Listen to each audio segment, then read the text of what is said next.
나 혼자 산다 김신영 편하게 살고 싶다는 말 뒤에 숨겨진 진실. 청소년들이 놓치지 말아야 할 진실. 어젯밤 많은 사람들이 한 방송을 보며 웃었습니다. 그리고 동시에 어떤 사람들은 조용히 마음이 흔들렸습니다.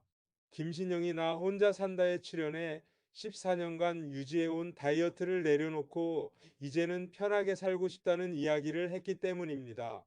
그녀는 한때 44kg를 감량하며 다이어트의 상징처럼 불렸던 사람이었습니다.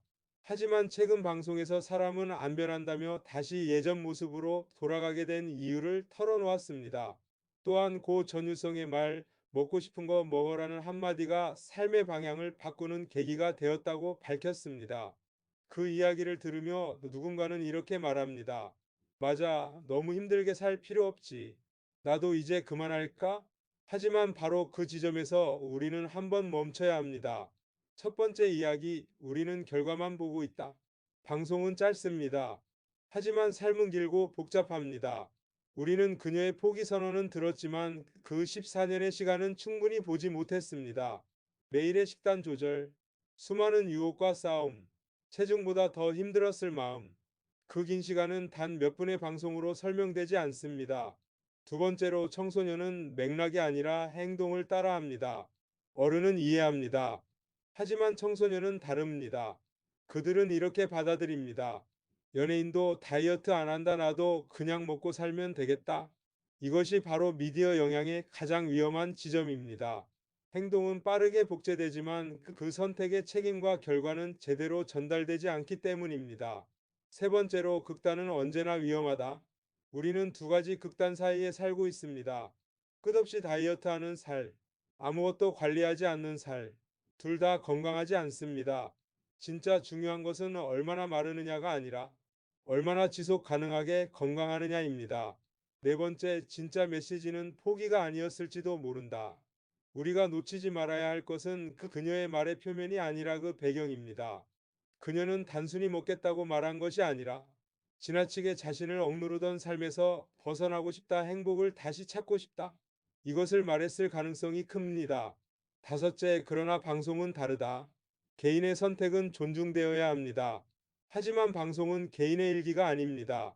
특히 공중파 프로그램은 많은 사람, 특히 청소년에게 영향을 줍니다. 그래서 더 필요한 것은 균형입니다. 편하게 사는 것도 좋다. 그러나 건강도 중요하다. 선택에는 결과가 따른다. 이 세 가지가 함께 전달되어야 합니다. 여섯째, 한 교사의 이야기.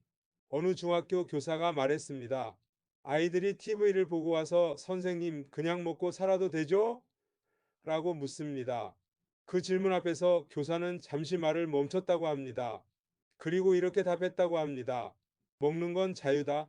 하지만 그 선택의 결과도 내가 책임질 수 있니?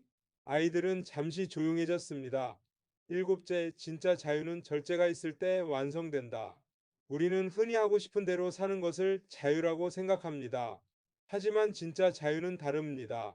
선택할 수 있는 힘, 조절할 수 있는 능력. 이 두 가지가 있을 때 비로소 자유입니다. 여덟째, 부모와 교사에게 드리는 질문.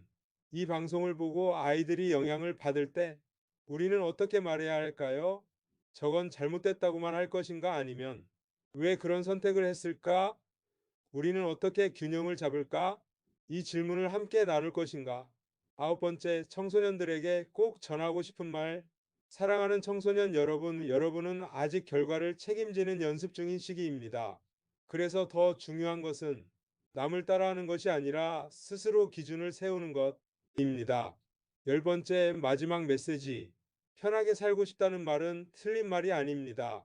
하지만 무엇을 포기하고 얻는 편안함인가?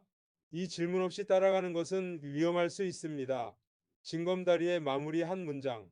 자유는 선택에서 시작되지만 책임에서 완성된다. 감사합니다.